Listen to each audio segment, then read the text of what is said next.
Ngaleskhathi ke noma sithi ke usihlalo kwaka SANAC noma kwaka SANAC khona la noma ke sithi ke noma ke ezweni ke lonke mangabe sibheka ikakhulukazi ke emnqeni wentsha baba umnumzana ke uThemba Inkosi Josepu kulesikhathi ke samanje kulungile isikhathi masinje asikwamukele ke emnumzana ko Josepu kulesikhathi ke samanje Mangibingelele baba ngibingelele bophulaphula kuyintokozo ukuthi ke sibe ke nawe ke lesikhathi ke sanamhlanje kakhulukazi sidinga ke izinto ezithanda ukuthi ke zithanda ukuthi ke zihluphe kumphakathi esiphila kuona mangabe sibheka indaba yokuhlukunyezwa kwabantu besifazane kanjalo ke nokubulawa kwabo mhlawumbe ke ngifuna ukubheka la kafushane ukuthi mangabe sibheka uhlaka oluthinta ke SANAC yini kahle kahle SANAC nanokuthi ke mhlawumbe ke yipi indlela noma ke yipi ke I role ayidlala ku SANAC kakhulukazi emphakathini esiphila kuona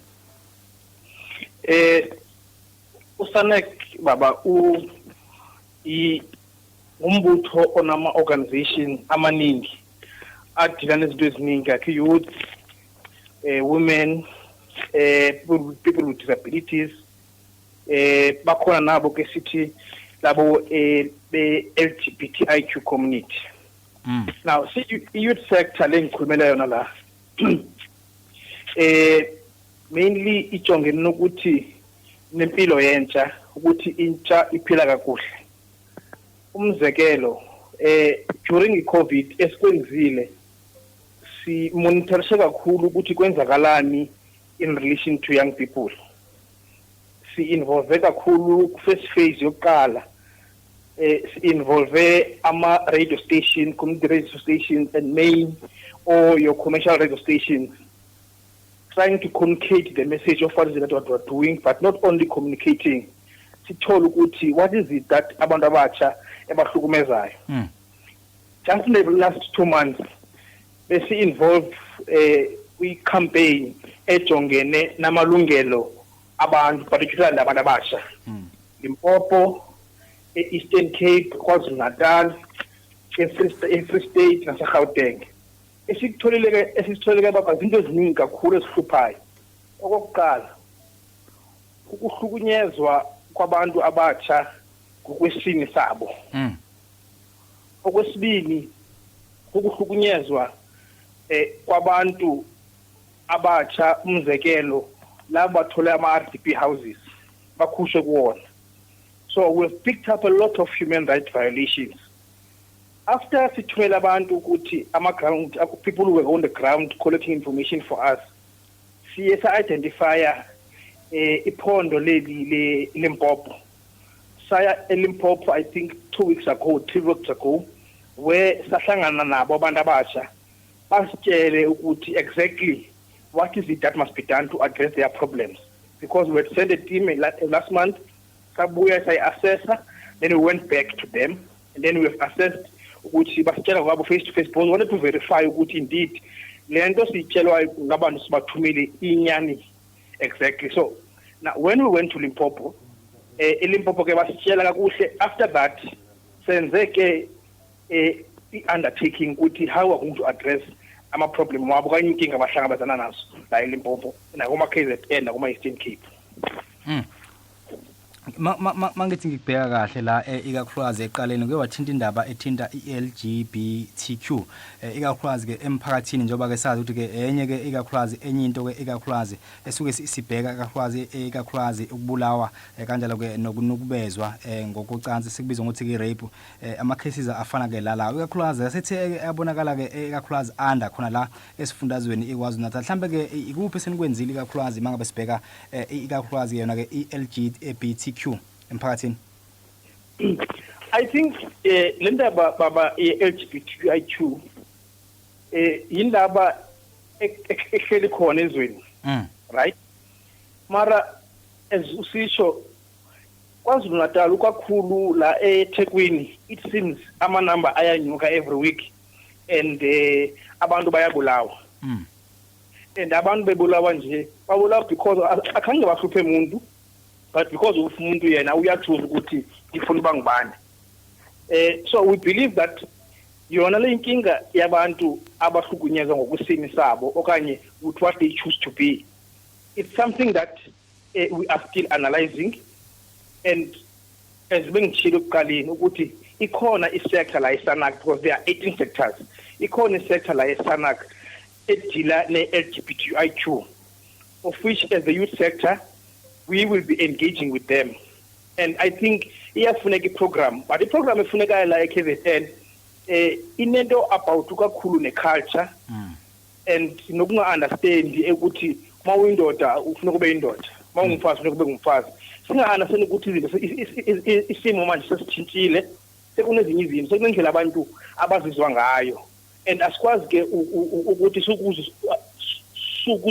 we can't control people in relation to how they feel, right?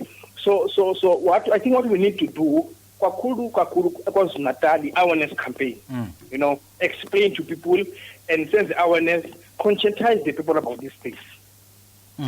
La kuyavela la ikakhulukazi ukuthi ke mangabe sibheka ikakhulukazi ukuthi ke njoba ke izwe lesigabeni ke sesina ku level 4 wakwe i-lockdown izibonakala ke zanda ikakhulukazi ke ibalo ezireportwayo noma ke ama case ikakhulukazi lapho khona ke ebona ke nalapho khona sikhuluma ngokuviolate noma ke ikakhulukazi ngokudicelwa phansi kwamalungelo abantu nanokuthi ke mhlambe ke ikakhulukazi imaphi amanye mhlambe ama case esine nathola afuze wona ke lawo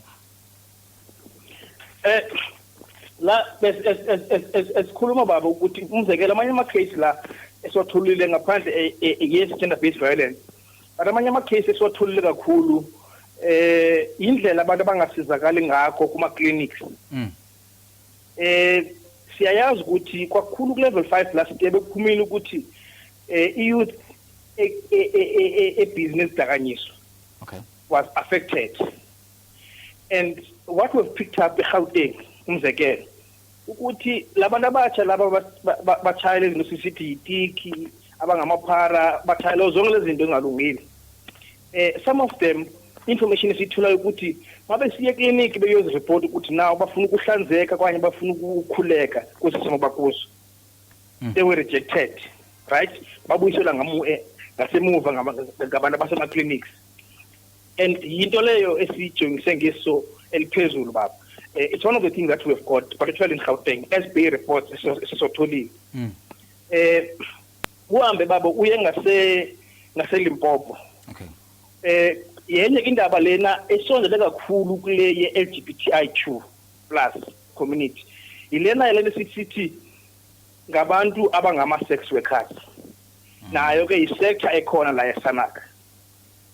Ama sex workers ireport besotholwa kakhulu eLimpopo ukuthi bebefukunyezwa kakhulu.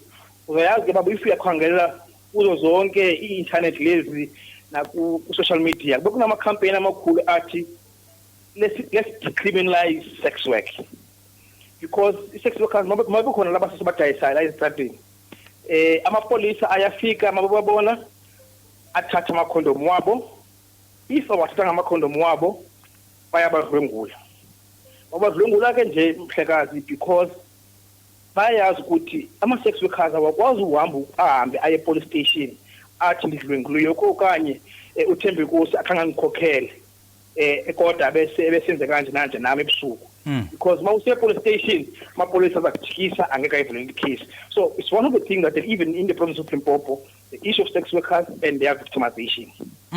If I heard you clearly, you've just mentioned indaba yama ikakhulukazi yokungatholakali kahle noma ke ukuthola ingqinamba yakhulukazi abantu mabeya ke ezikhungweni ke zezempilo mangikhuluma ngama health facilities, nalapho khona ke umphakathi osuke udinga khona ikakhulukazi ukuthi ke uthole ikakhulukazi ke imishanguzo lapha ke ikakhulukazi ezibhedlela noma ke sema clinic as you mentioned earlier on. But ngifuna ukubheka la ukuthi ke icase yalapha ke thinda lapha kwaDukuza sinike nakwazi ukuthi nifinyelele kulona mangabe nafinyelela kulona kukhona nesenu enakwenza ngakho.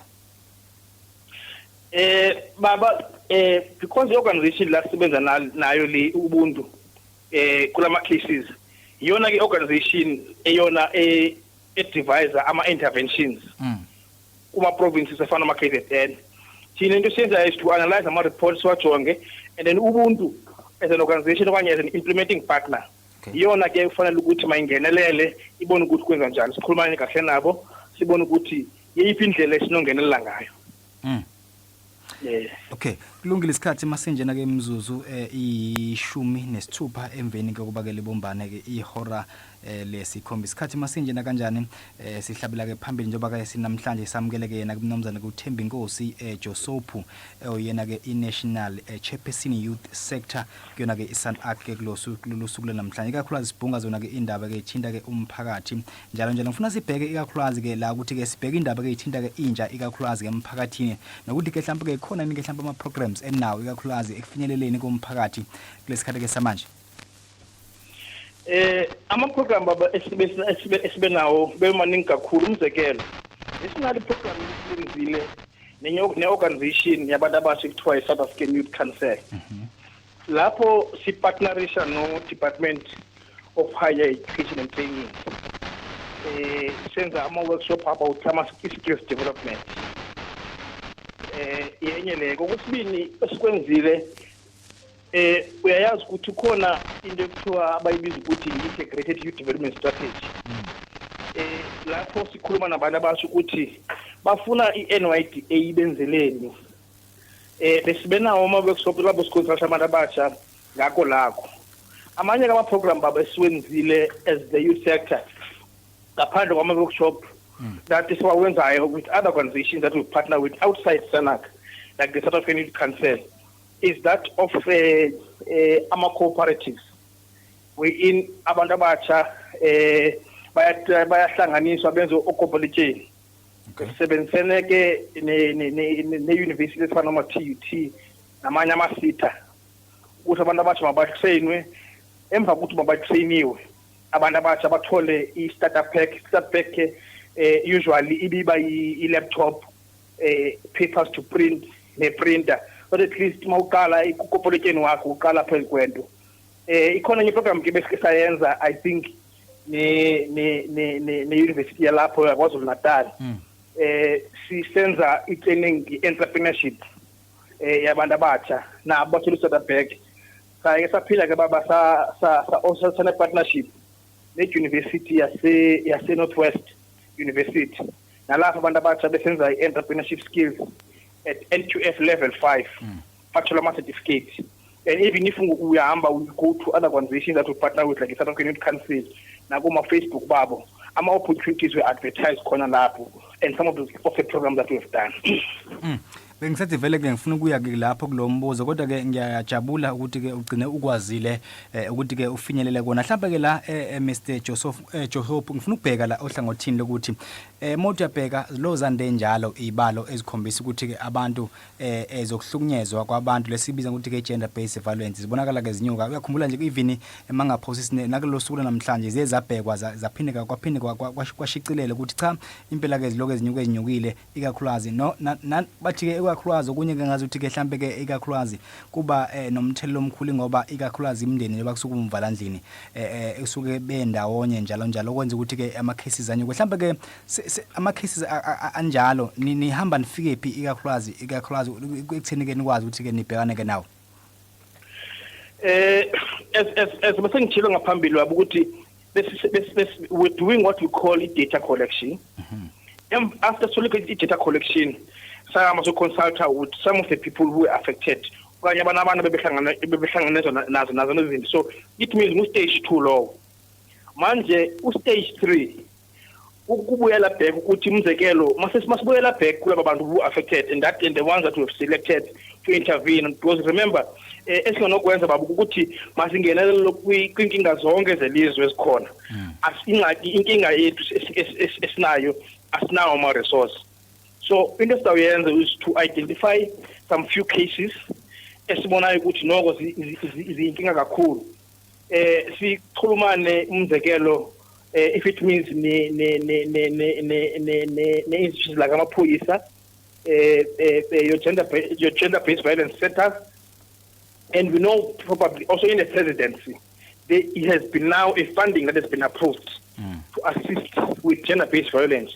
And our call has been that such funding, mayingabe funding ke ehambela phezulu because most of these fundings iba funding nje sithola ukuthi sizwa ngayo kuma TV mara sibone la ebantwini bakuthi la kuhlala kakhona so senze izinto sisipushayo kakhulu ukuthi mazenzeke ukuthi le mali I think it was about it was close to $1 billion that the president had allocated just to intervene on gender based violence. You will see also there were cars like BMW that sponsored cars to intervene on gender-based violence. So for now, we'll have to sit down and look as to what will be our interventions. Angeke baba ngikhuluma manga la ngithi khona sesikwenzile manje because besikolekta data saboyela kubo so zokuthi nyani lokho kuyenzeka manje the third phase is for us now to identify a few cases lapho kusinga intervene khona practically so. Ngiyathanda indlela yokuchaza ngayo ke la ikakhulazi Mr Themkosi kodwa ke nginalombuzo ukuthi njoba ke ikakhulazi ubona ilizwe libhekene ke nalesifo sobhubhane le-COVID-19 izinto eziningi ziyezibonakala ke kunzima ukuthi ke isheshe zenzeke njalo njalo njoba dusho ni collect data njalo njalo kuthatha mhlawumbe isikhathi singanani ngoba uzothi omunye umuntu kade mhlawumbe nga reporter kade kodwa ke namanje mhlawumbe ke ngibona ngathi ke angiphenduleki njalo njalo. Mntaka baba yazi as i-SANAC youth sector ezinye zezinto besihlele sikhala ngazo nje ukuthi ukufika kwe-COVID kwenze ukuthi ezinye izinto mazingahoyakali.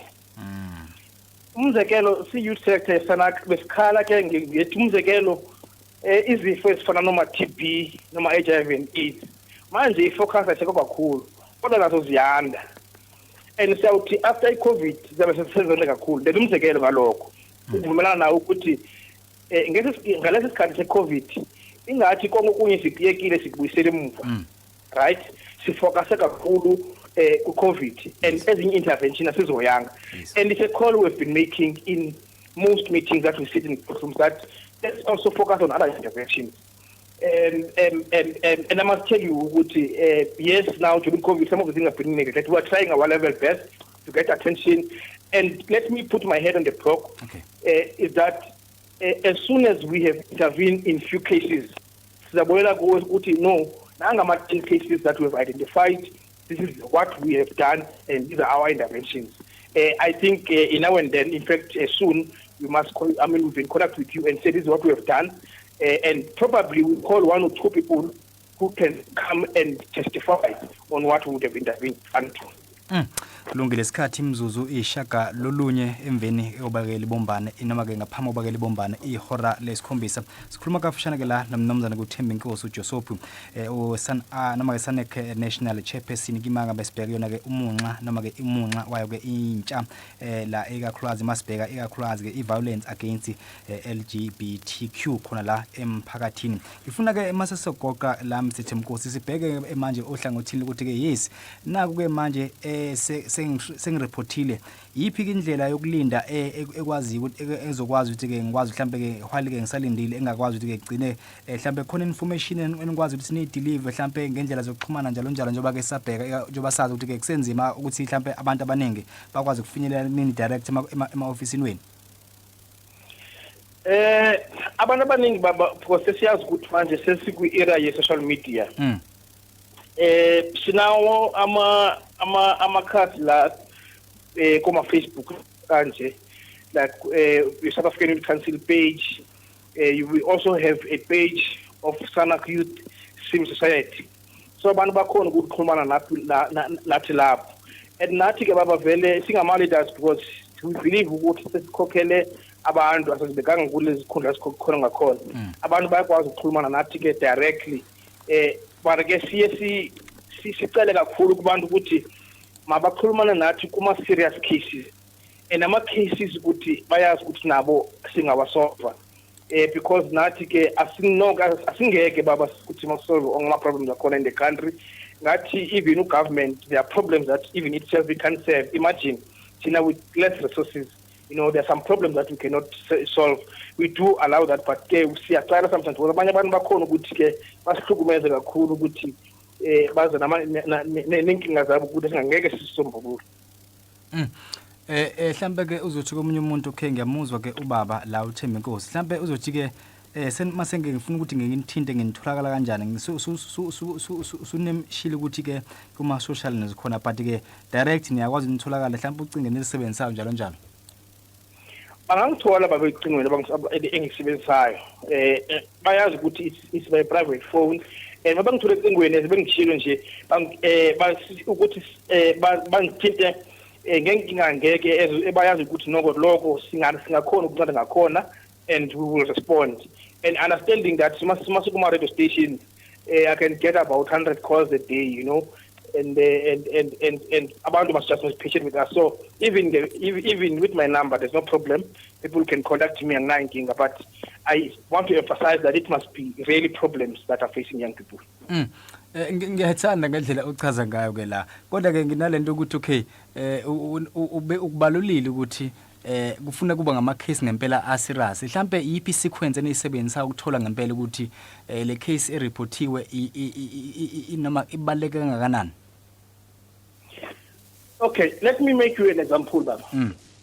You know, kuna case yokuthi umuntu athi ekhaya akunakudla. Okay. Right? I-case leyo is serious. Right? Ukuthi akunakudla ekhaya. Kodwa thina SANAC asinayo manje solution of bringing food to the table. Right? But what we are doing, in fact, at level 5 and level 4 last year, we were involved together with Solidarity Fund in a project of delivering food parcels. Save Aliwe manje Solidarity Fund, the project last year. It was just last year. My provinces, I think, ama-7. KZN nayo icon. Sasebenzana namakhosi KZN. Mara mawusiza manje at this time. Uthi kimi ayi baba angithole lutho akunakudla ekhaya. I mean umzekelo bakhona ama social development abanokwazi ukusiza lapho. Azingeke size umzekelo mawusithi kum kune problem nama sex workers which in the Bob of done. I can quickly refer you, right? Mawusithi kunabantu bama LGBTQIQ abahlukumezwayo eMlazi. Ungavela umcontact ngizakuhlanganisa nabantu baSANAC badalana sector abayazi ukuthi uyiwa kuphi. Two sectors I've mentioned now. Mawusithi kunabantu who are living with disabilities abanezinkinga emakhaya abangawenkwanga kwaye bahlukunyezwayo ungaza nabo kwimi lapho. I can be able to refer you. Already I've mentioned about two sectors. Women, the issue of gender-based violence kunamakesi angayiwayo ureport police station reporter even to above awoya you can come with, but awunokuzona ngenga agent gender-based violence ungayanga police station kimini. Right, ngama police ukuthi amawayijoke after you have then not been satisfied with the treatment of police, then you can come to me. So I've gave you those 4 examples.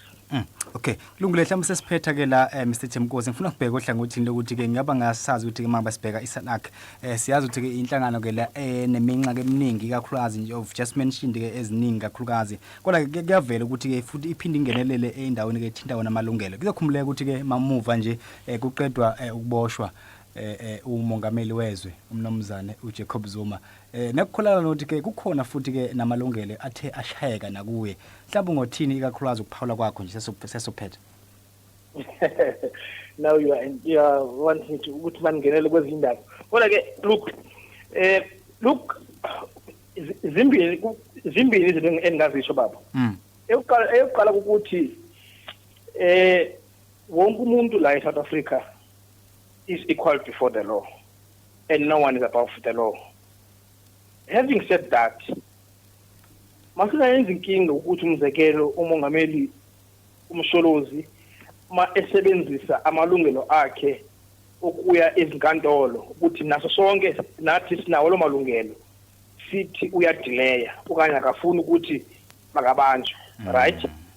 Because he is using the available legal avenues to him, including the Monday case as a constitutional court. By the way, masimbulele umntaka mamzobe ukuthi most of us we did not know ukuthi ngeke ngenene you can still go back to the constitutional court mafirulile manje sesivule kamehlo because of actions zakhe. Yes, that's the first thing, right?